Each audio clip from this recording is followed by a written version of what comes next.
ونعوذ بالله من شرور أنفسنا ومن سيئات أعمالنا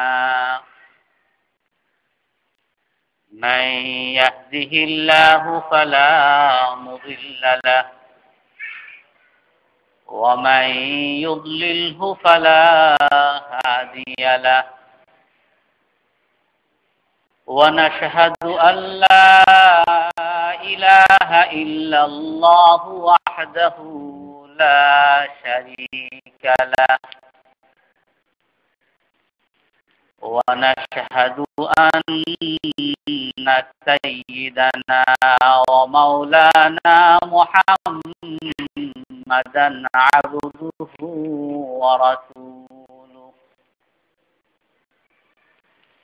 أرسله بالحق بشيرا ونذيرا بين يدي الساعة من يطع الله ورسوله فقد رشد واهتدى ومن يعصهما فقد ضل وغوى أما بعد فأعوذ بالله من الشيطان الرجيم بسم الله الرحمن الرحيم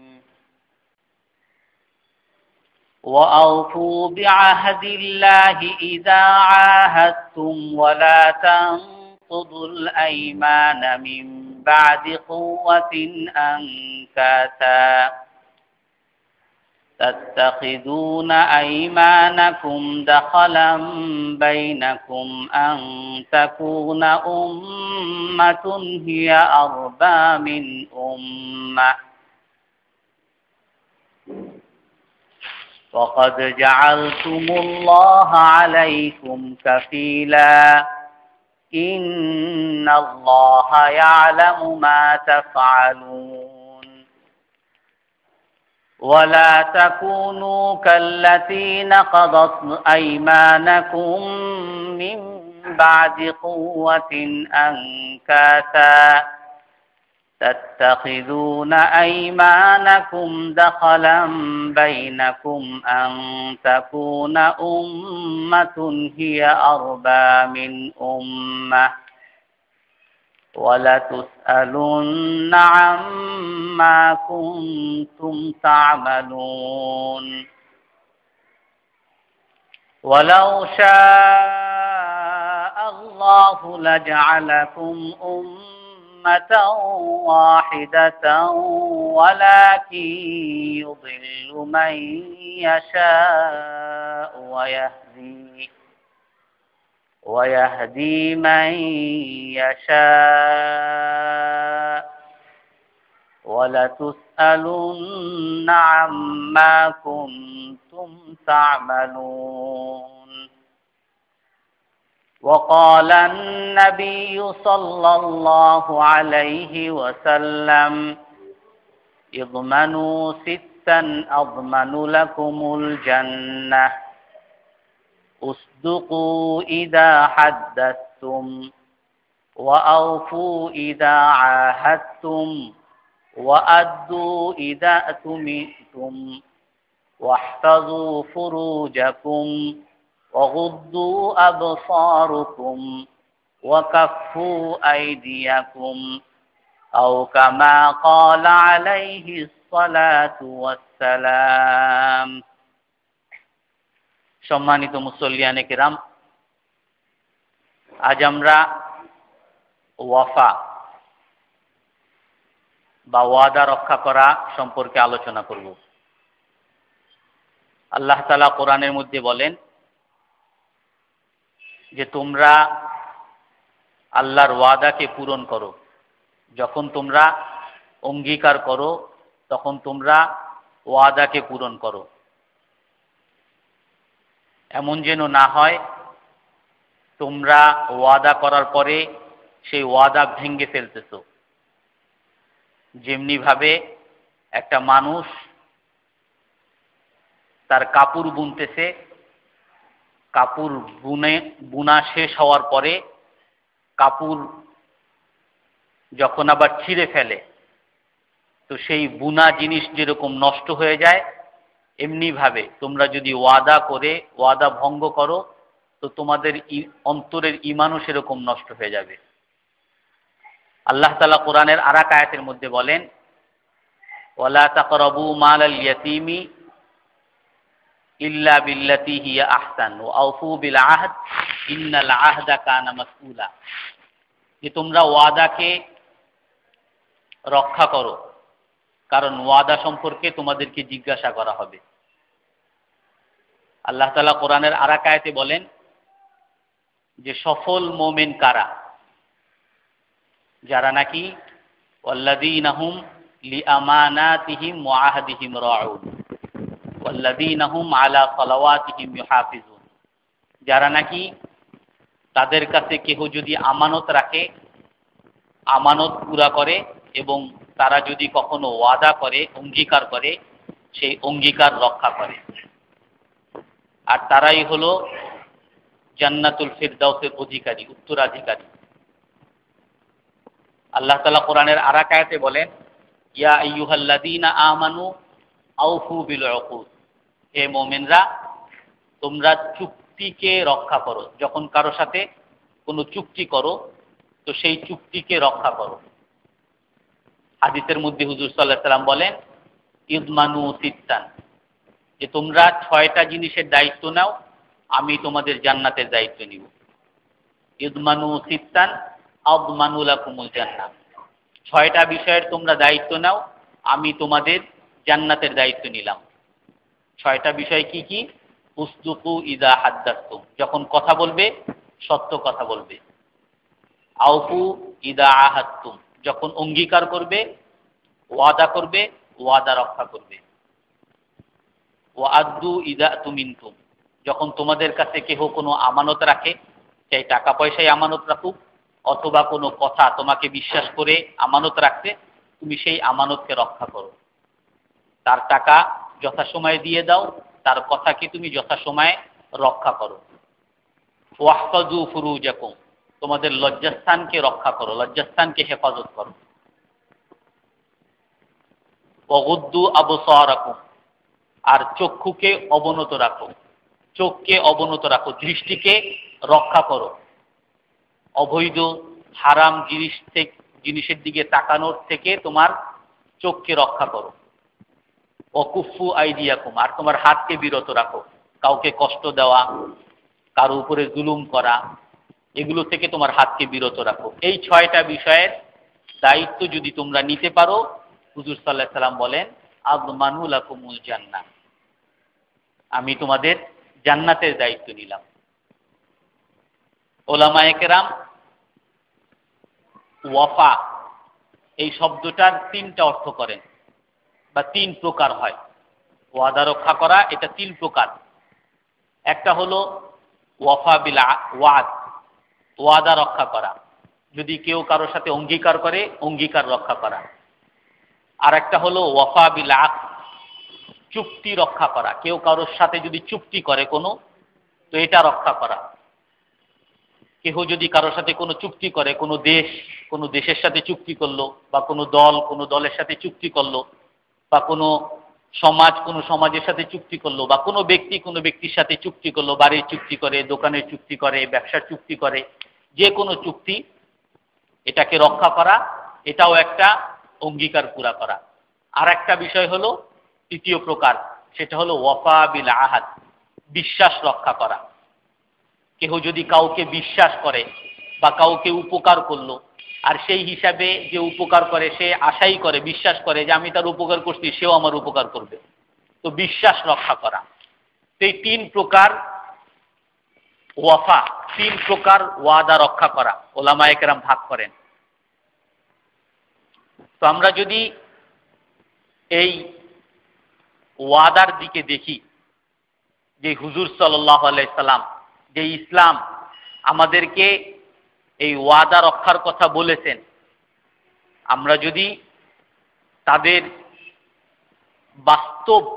বাস্তবতার মধ্যে দেখি, তাহলে আমরা সেটাও খুঁজে পাই। এই নীতির কথা বা ভালো কথা এগুলো বর্তমানে এমন হয়ে গেছে যেগুলো কল্পনা প্রসূত, বলতে পারে মানুষ কিন্তু বাস্তবতায় রূপ কেউ দিতে পারে না। ওয়াদা রক্ষা করা দরকার, সত্য কথা বলা দরকার, সুদ ঘুষ না খাওয়া দরকার, এগুলো সবাই বলতে পারে। মানুষের সেবা করা দরকার, চুক্তি রক্ষা করা দরকার, বিশ্বাস রক্ষা করা দরকার, বিশ্বাসঘাতকতা না করা দরকার, সবাই বলতে পারে, কিন্তু এটাকে বাস্তবতায় রূপ দিতে মানুষ পারে না। কিন্তু হুজুর সাল্লাল্লাহু আলাইহি সাল্লাম, সাহাবায়ে কেরাম, ইসলাম এই নীতির কথা বলেছেন এবং এগুলো বাস্তবতায় রূপ দিয়ে দেখিয়ে গেছেন। কোরআনের মধ্যে আছে, ওয়াজকুর ফিল কিতাবি ইসমাঈল ইন্নাহু কানা সাদিকাল ওয়াদ ওয়া কানা রাসূলান নাবিয়্যা।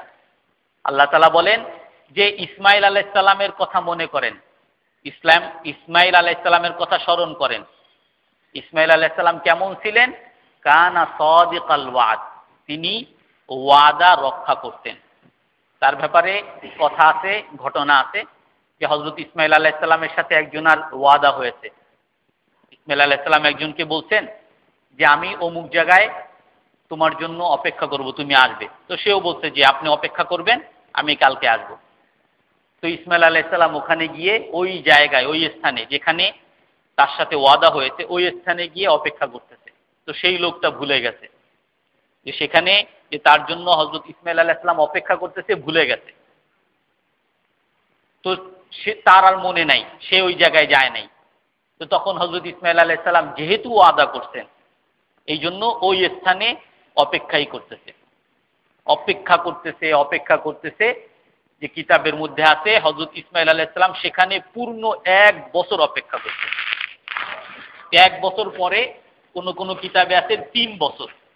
তো 1 বছর ওইখানে অপেক্ষা করার পরে ওই লোকটা ঘটনা চক্রে ওই স্থান দিয়ে যাচ্ছে। তো দেখতেছে যে হযরত ইসমাঈল আলাইহিস সালামকে, কি ব্যাপার আপনি এখানে দাঁড়ায় আছেন? বলে, আরে ভাই, তুমি কি ভুলে গেছো? তুমি যে আমার সাথে ওয়াদা করেছিলা, আমি যে তোমার সাথে ওয়াদা করেছিলাম যে আমি এই স্থানে তোমার জন্য অপেক্ষা করব 1 বছর আগে, আমি তো তোমার জন্য এখানেই অপেক্ষা করছি, তুমি তো আসো নাই। তো হযরত ইসমাঈল আলাইহিস সালাম ওয়াদা রক্ষার নমুনা, নজির স্থাপন করেছেন। এই জন্য আল্লাহ তাআলা হযরত ইসমাঈল আলাইহিস সালামের যখন গুণাগুণ বর্ণনা করতেছেন, তার একটা বিশেষ গুণের কথা আল্লাহ তাআলা বর্ণনা করতেছেন, ইন্নাহু কানা সাদিকাল ওয়াদ, যে হযরত ইসমাঈল আলাইহিস সালাম ছিলেন ওয়াদা রক্ষাকারী। এই জন্য হযরত ইসমাঈল আলাইহিস সালামের বিশেষ গুণের মধ্যে সমস্ত নবীদের এক একটা করে বা 2টা করে বিশেষ গুণ কোরআনের মধ্যে আছে। হযরত ইসমাঈলের ব্যাপারে 2টা গুণ আসছে, একটা হলো সাদিকাল ওয়াদ, ওয়াদা রক্ষা করা, আর একটা হলো ফাবাশশারনাহু বিগুলামিন হালিম। হযরত ইসমাঈল আলাইহিস সালাম ছিলেন সহনশীল, যে যত কষ্টই দিত সব সহ্য করত, হাসি মুখে সহ্য করত। এই সহনশীল সম্পর্কে গত সপ্তাহে আলোচনা হয়েছে। হুজুর সাল্লাল্লাহু আলাইহি সাল্লামও সেরকম নজির স্থাপন করেছেন। হযরত আব্দুল্লাহ ইবনে কাব, সম্ভবত আব্দুল্লাহ, এক সাহাবী, তখনও সাহাবী ছিল না, হুজুর সাল্লাল্লাহু আলাইহি সাল্লাম তাকে ইসলাম সম্পর্কে বুঝাইতেন। তো বুঝানোর পরে তো এক পর্যায়ে এসে সেই আব্দুল্লাহর চলে যাওয়ার দরকার হয়েছে। তো বলতেছে, আমি আজকে চলে যাই, কালকে আমি অমুক জায়গায় আসবো, আপনি কালকে অমুক জায়গায় আসেন। তো হুজুর সাল্লাল্লাহু আলাইহি সাল্লাম বলতে, কালকে তাহলে কোন জায়গায়? বলে, অমুক স্থানে আমি তোমার জন্য অপেক্ষা করব। তো সেই লোক, সেই আব্দুল্লাহ চলে গেছে। তো হুজুর সাল্লাল্লাহু আলাইহি সাল্লাম ওই পরের দিন সেখানে গিয়ে অপেক্ষা করতে। তো সেই লোকটা ভুলে গেছে যে হুজুরের সাথে ওয়াদা করতে সেখানে যাওয়া লাগবে, সেটা সে ভুলে গেছে। তো আল্লাহর রাসূল যেহেতু ওয়াদা করতেন, ওখানে অপেক্ষা করতেছেন। তো অপেক্ষা করছেন, সারা দিন চলে গেছে, সারা রাত, একদিন, পুরো একদিন সেখানে অপেক্ষা করছে। তারপরে সেই লোকটাও ঘটনাচক্রে সেখান থেকে যাচ্ছে, আর দেখে কি ব্যাপার, এক পাহাড়ের নিচে এক আল্লাহর রাসূল দাঁড়ায় আছে। কি ব্যাপার আপনি এখানে? বলে, ভাই তুমি না আমারে শাকাক্তা আলা নাফসি, হুজুরের ভাষা এরকম, শাকাক্তা আলা নাফসি, তুমি আমারে মোটামুটি কষ্টই দিছো, পুরো একটা দিন তোমার জন্য অপেক্ষা করতেছি, তুমি তো, তোমার সেখানে আসার কথা ছিল। তো হুজুর সাল্লাল্লাহু আলাইহি সাল্লাম যেহেতু ওয়াদা করতেন, পুরা একটা দিন ওই ওয়াদা রক্ষা করার জন্য ওই স্থানেই হুজুর সাল্লাল্লাহু আলাইহি সাল্লাম বসে আছেন। তো হুজুর ওয়াদা রক্ষা করতেন, কারোর সাথে ওয়াদা করতেন, ওয়াদা রক্ষা করতেন। সাহাবায়ে কেরাম হযরত আনাস ইবনে নাজার রাদিয়াল্লাহু তাআলা আনহু, উনি বদরের যুদ্ধে শরীক হতে পারেন নাই, অংশগ্রহণ করতে পারেন নাই।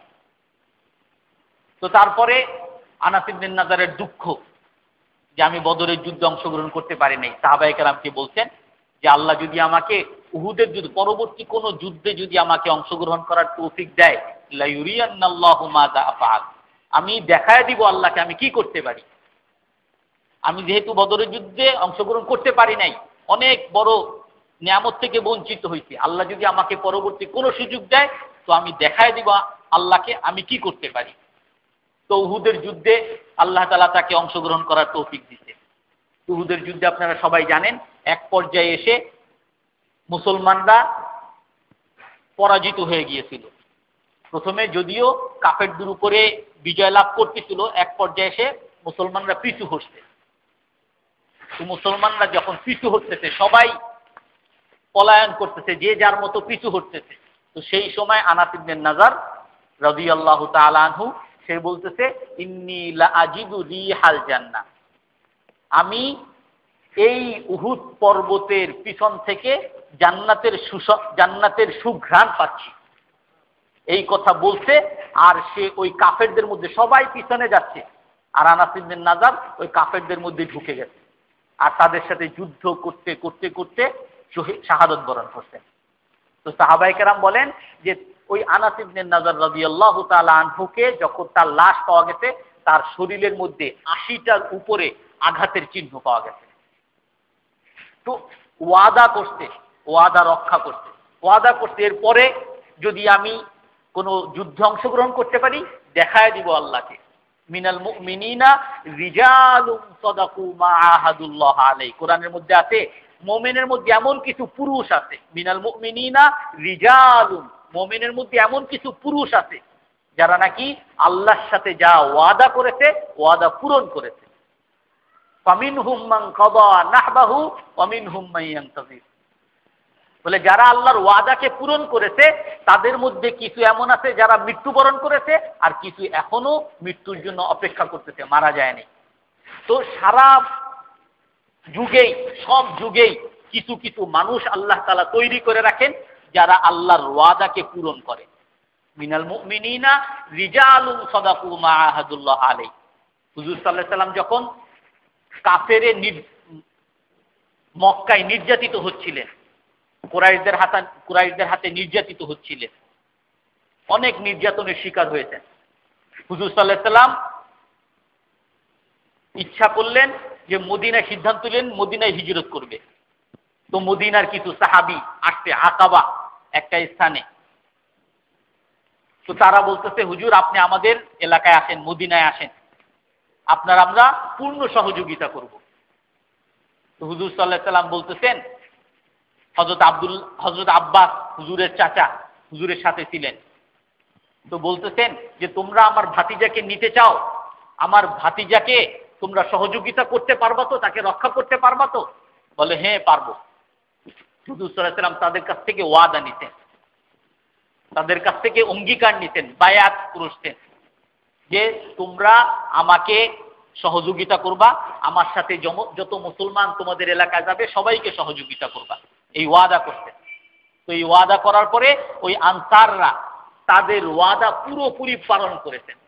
হযরত আব্দুর রহমান ইবনে আউফ রাদিয়াল্লাহু তাআলা আনহু বলেন যে যখন নাকি মক্কা থেকে মুহাজিররা হিজরত করে মদিনায় গেছেন, তো তারা ওয়াদা করেছিল যে সহযোগিতা করবে।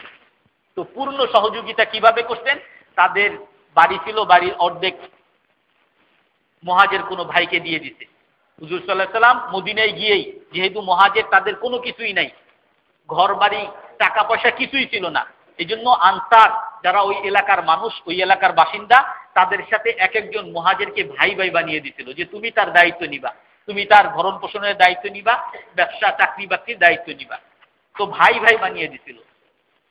তো মুহাজিররা বলেন যে আমাদেরকে যখন ভাই ভাই বানিয়ে দিতে হযরত আব্দুর রহমান ইবনে আউফ, যে আমাদেরকে আনসাররা তাদের বাড়ির অর্ধেক আমাদেরকে দিয়ে দিতে, তাদের জমি ছিল, জমির অর্ধেক আমাদেরকে দিয়ে দিতে।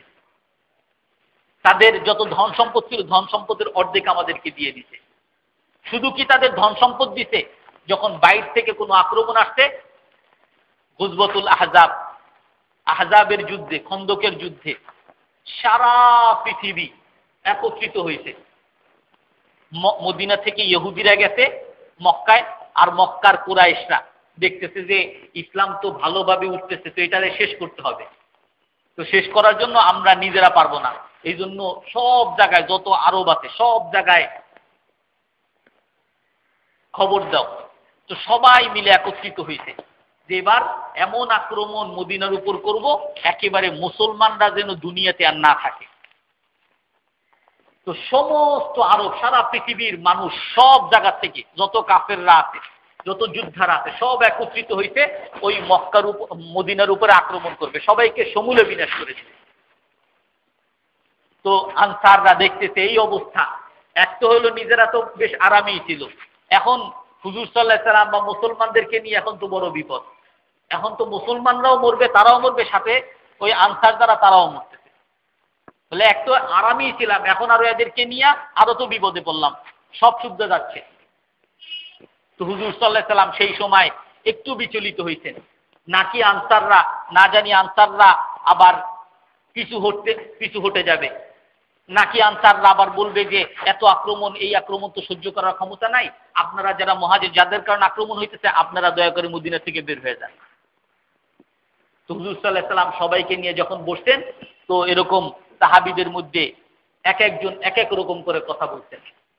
মুআয ইবনে জাবালের কথা যে কিতাবের মধ্যে আছে যে হুজুর আপনি আমাদেরকে নিয়ে আশঙ্কা করতেছেন, আমরা তো সবাই এমন ভাবে প্রস্তুত, আপনি যদি বলেন সামনে আগুন, আগুনের মধ্যে ঝাঁপ দাও, আমরা আগুনে ঝাঁপ দেওয়ার জন্য তৈরি আছি। আপনি যদি আমাদের সকলকে নিয়ে যান আর বলেন সামনে সমুদ্র, লাহুত্তুম ফিল বাহার, তোমাদেরকে সমুদ্রের মধ্যে ঝাঁপ দিতে হবে, আমরা সকলে সমুদ্রের মধ্যে ঝাঁপ দেওয়ার জন্য তৈরি আছি। আমরা, আমাদের শরীরের মধ্যে এক ফোঁটা রক্তবিন্দু থাকবে আর আপনার শরীরের উপরে কোন আঘাত আসবে, এটা আমরা কখনোই সহ্য করতে পারবো না। এরকম ওয়াদা তারা পূরণ করেছেন। সাহাবীর মধ্যে এক সাহাবী আব্দুল্লাহ ইবনে আউফ, উনি বলতেছেন যে হুজুর সাল্লাল্লাহু আলাইহি সাল্লাম ওই বায়াতুল আকাবার মধ্যে আমাদের 9 জন বা 10 জনকে নিয়ে একটা ওয়াদা করতেন। তার মধ্যে ওয়াদার মধ্যে কি কি ছিল, যে আল্লাহ তা'বুদুহুন্না ওয়া লা তুশরিকু বিহি, যে আল্লাহর সাথে এবার আল্লাহর ইবাদত করতে হবে, আল্লাহর সাথে শরীক করবে না, এরকম আরো অনেক কিছু ছিল। এর মধ্যে একটা ছিল কি, ওয়া আসাররা কালিমাতান খাফিয়া, একটা আস্তে আস্তে একটা ওয়াদা নিছিলেন, আস্তে আস্তে একটা ওয়াদা নিছিলেন। সেটা কি, লা তাসআলুন্নাসা শাইআ, যে মানুষের কাছে কিছু চাইতে পারবা না, এই ওয়াদাটাও নিছেন যে মানুষের কাছে কিছু চাবা না। বলে আমাদের ওই সাহাবায়ে কেরাম হুজুর সাল্লাল্লাহু আলাইহি সাল্লামের সাথে এই ওয়াদা করার পরে এমন ভাবে ওয়াদা রক্ষা করতেন যে কেউ ঘোড়ায় চড়তেছে, কেউ বাহনে চলতেছে, তার ঘোড়াটা চলতেছে, আর ওই ঘোড়ার মধ্যে ঘোড়া চালানোর জন্য যে একটা ছড়ি থাকে বা একটা লাঠি থাকে, সেই লাঠিটা যদি কোনো মতে কারো হাত থেকে যদি পড়ে যায়, কারো হাত থেকে পড়ে গেছে, আর সেইটা ওই একজন হাঁটতেছে, তাকে বলতে পারে ভাই এই লাঠিটা একটু উঠায় দেন, বলতে পারে। কিন্তু যেহেতু আল্লাহ রাসূলের সাথে ওয়াদা করছে যে মানুষের কাছে কোনো কিছু চাবো না, ওই হাতের থেকে লাঠিও যদি পড়ে যেত, ইয়াসকুতু সাউতু আহাদিকুম মিন ইয়াদিহি ফালা ইয়াসআলুন নাসা শাইআ, হাতের লাঠিও যদি তাদের হাত থেকে পড়ে যেত, তারপরও কাউকে বলতো না যে ভাই লাঠিটা একটু উঠায় দেন। এমন ওয়াদা তারা পূরণ করেছে। মিনহুম মিনাল মুমিনিনা রিজালুন সাদাকু মা আহাদুল্লাহ আলাইহি, যে ওই মুমিনের মধ্যে এমন পুরুষ ছিল যে যারা নাকি আল্লাহর সাথে যা ওয়াদা করেছে ওয়াদা পূরণ করেছে। হুজুর সাল্লাল্লাহু আলাইহি সাল্লাম ইসলাম যত চুক্তি করেছেন সমস্ত চুক্তির সম্মান করেছেন, সমস্ত চুক্তি রক্ষা করেছেন। হুদাইবিয়ার চুক্তি আপনারা সবাই জানেন। হুদাইবিয়ার মধ্যে চুক্তি হয়েছে, হুজুর সাল্লাল্লাহু আলাইহি সাল্লাম চুক্তি করছেন যে যদি কাফেরদের থেকে কেউ যদি মুসলমানদের কাছে আসে, তাহলে তাকে কাফেরদের হাতে ফিরিয়ে দেওয়া হবে। যেটা সবচেয়ে কঠিন একটা শর্ত ছিল, কঠিন চুক্তির মধ্যে একটা পয়েন্ট ছিল। যদি কাফেরদের মধ্যে কেউ যদি মুসলমানদের কাছে আসে, তাহলে তাকে কাফেরদের হাতে ফিরিয়ে দিতে হবে। এই চুক্তি মাত্র সই হয়েছে, এর মধ্যেই আবু জুন্দল একজন সাহাবী, হাতে পায়ে শিকল নিয়ে দৌড়িয়ে মুসলমানদের কাছে আসছে যে হে আল্লাহর রাসূল, আমার দেখেন এই যে হাতে পায়ে শিকল, আমার হাতে পায়ে শিকল বেঁধে তারপর আমাকে নির্যাতন করতেছে, কেন? আমার দোষ কি? আমার দোষ হলে আমি কেন ইসলাম গ্রহণ করছি? তা আমাকে আপনি রক্ষা করেন, হে আল্লাহর রাসূল আমাকে রক্ষা করেন। তো তখন মুসলমানরা বলতেছে যে আসো।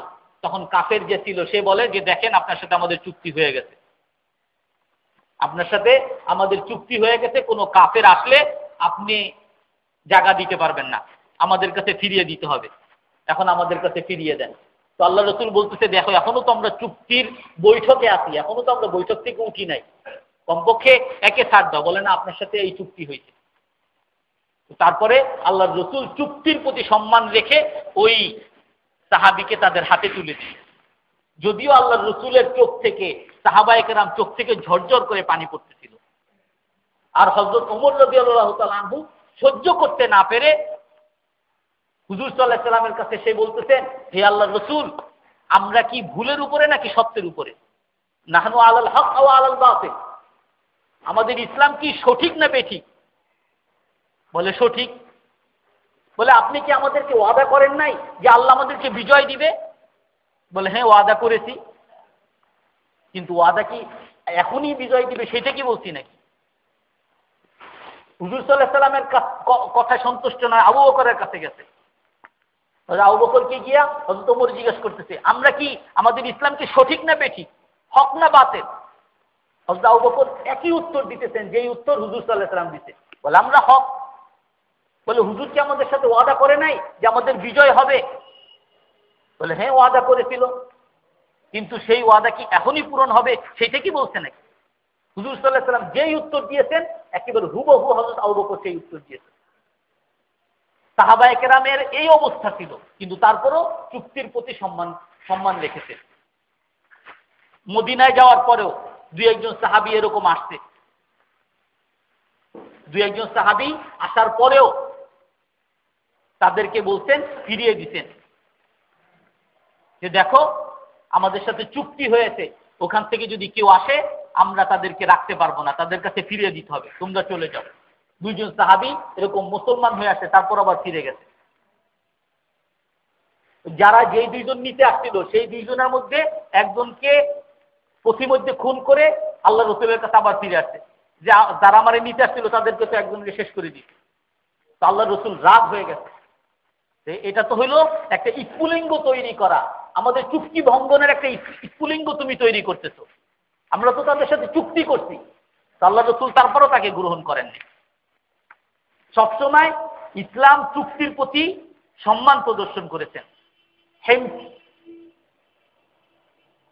রোম সাম্রাজ্য আগে যে ছিল আর এখন সিরিয়ার মধ্যে পড়ছে, হেমস একটা প্রদেশ, ওই হেমস ওইখানে যখন মুসলমানরা গেছে, তো মুসলমানরা যাওয়ার পরে তাদেরকে ইসলামের দাওয়াত দিতে, তো তারা ইসলাম গ্রহণ করে নাই।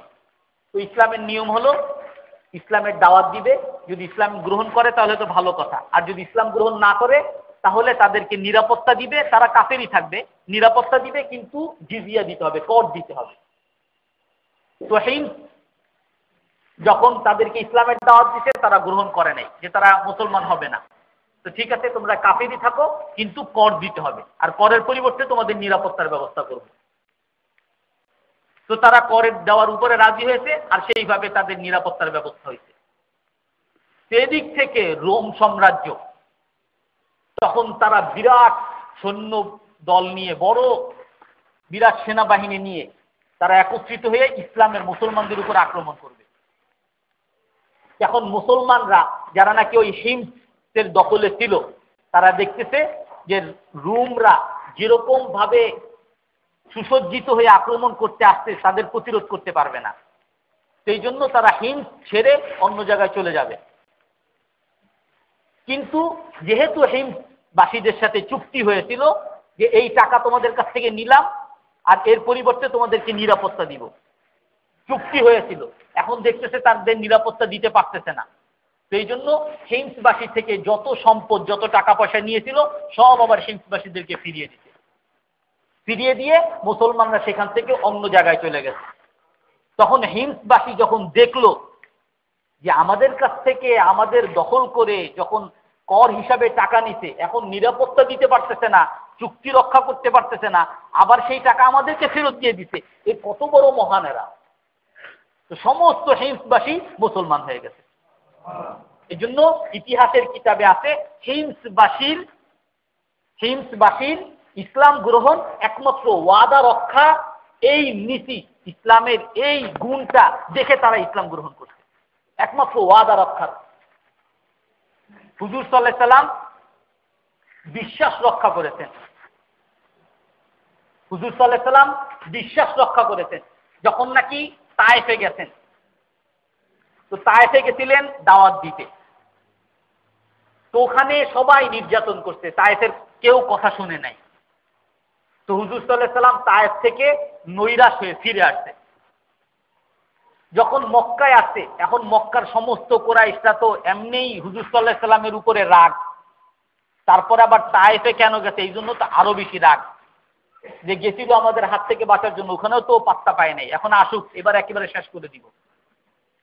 তো হুজুর সাল্লাল্লাহু আলাইহি সাল্লামের পাশে যেই মুহূর্তে কেউ নাই, সেই সময় মাতআম ইবনে আদি একজন কাফের ছিল, সে হুজুর সাল্লাল্লাহু আলাইহি সাল্লামের আশ্রয় দেওয়ার জন্য তৈরি হলো। তার একটা বড় বংশ ছিল, সেই পুরো বংশ নিয়ে মক্কার কুরাইশদেরকে বলল যে আমি মুহাম্মদকে আশ্রয় দিব, যদি কেউ তার উপরে কোনো ধরনের আক্রমণ করো, আমার বংশ নিয়ে আমি তোমাদের সাথে আক্রমণ করব। তো হুজুর সাল্লাল্লাহু আলাইহি সাল্লামকে সেই সময় উপকার করেছিল। এই জন্য বদরের যুদ্ধে যখন নাকি ওই মাতআম ইবনে আদির গোষ্ঠীর অনেক লোক ধরা পড়ছে, গ্রেফতার হয়েছে, মক্কার লোকরা যখন গ্রেফতার হয়েছে, তখন হুজুর সাল্লাল্লাহু আলাইহি সাল্লাম বলছিলেন যে মাতআম ইবনে আদি এখন যদি জীবিত থাকতো, আর সে যদি আমাকে এসে বলতো যে আমার এই গোষ্ঠীর সকলকে না, বরং কাফের কুরাইশদের সকলকে তুমি ছেড়ে দাও, তাও আমি ছেড়ে দিতাম, কারণ সে আমার উপকার করেছিল, আমি তার উপকার করব। আবুল বুখতারি ইবনে হিশাম একজন কাফের, হুজুর সাল্লাল্লাহু আলাইহি সাল্লাম যখন নাকি হুজুর সাল্লাল্লাহু আলাইহি সাল্লামের সাথে একবার, আপনারা জানেন যে অবরোধ, কুরাইশরা অবরোধ করছিল 3 বছর, হুজুর সাল্লাল্লাহু আলাইহি সাল্লামের সাথে কেউ কথাও বলে নাই, কোনো সাহায্য করে নাই, কোনো বিয়ে শাদিও দেয় নাই, কোনো বেচা কিনাও হয় নাই। শিহাব ইবনে আবু তালেবের একটা এলাকার মধ্যে তাদেরকে অবরোধ করে রেখেছিল। তো সেই সময় সেই অবরোধ ভাঙ্গার ক্ষেত্রে একজন আবুল বুখতারি ইবনে হিশাম, সেও সহযোগিতা করছিল, এই অবরোধ যাতে ভাঙ্গা হয়, পরে তো ভেঙে গেছে, এটা যাতে ভাঙ্গা হয় সেই জন্য সে চেষ্টা করেছিল। ওই আবুল বুখতারি ইবনে হিশাম ওই যে চেষ্টা করেছিল, আল্লাহর রসুলের জন্য যে উপকার করেছিল, এই জন্য হুজুর সাল্লাল্লাহু আলাইহি সাল্লাম ওই আবুল বুখতারি ইবনে হিশাম একবার আল্লাহর রসুলের কাছে সুপারিশ করতে, সাথে সাথে তার সুপারিশকে গ্রহণ করেছে, বলে সে আমার উপকার করেছে, আমি তার উপকার করব। সবচেয়ে বড় বিশ্বাস হুজুর সাল্লাল্লাহু আলাইহি সাল্লাম, যেটা ইতিহাসের মধ্যে আছে, হুজুর সাল্লাল্লাহু আলাইহি সাল্লাম বিয়ে করেছিলেন 25 বছরের, আর তার স্ত্রী ছিল 40 বছরের। তো কোনো মানুষই কোনো যুবকই সাধারণত এরকম স্ত্রীকে ঠেকায় না পড়লে বিয়ে করে না, টাকা পয়সা আছে বা অন্য কোনো প্রভাব প্রতিপত্তির জন্যই বিয়ে করে, বা তার যখন স্বার্থ শেষ হয়ে যায় তার কথাও ভুলে যায়। হুজুর সাল্লাল্লাহু আলাইহি সাল্লাম হযরত খাদিজা রাদিয়াল্লাহু তাআলা আনহাকে বিয়ে করেছিলেন এরকম এক পরিস্থিতিতে। হুজুর সাল্লাল্লাহু আলাইহি সাল্লামের টাকা পয়সার দরকার ছিল, হুজুর সাল্লাল্লাহু আলাইহি সাল্লামের সহযোগিতা দরকার ছিল। হযরত খাদিজা রাদিয়াল্লাহু তাআলা আনহা সহযোগিতা করেছেন, টাকা পয়সা দিয়ে সহযোগিতা করেছেন, তাকে সান্ত্বনা দিয়েছেন। হযরত খাদিজা রাদিয়াল্লাহু তাআলা আনহা যখন ইন্তেকাল করেন, হুজুর সাল্লাল্লাহু আলাইহি সাল্লাম তখন সুন্দরী অনেক কুমারী মেয়েকেও বিবাহ করেন, কিন্তু তারপরও হুজুর সাল্লাল্লাহু আলাইহি সাল্লাম হযরত খাদিজার সেই বিশ্বাসকে রক্ষা করতেন।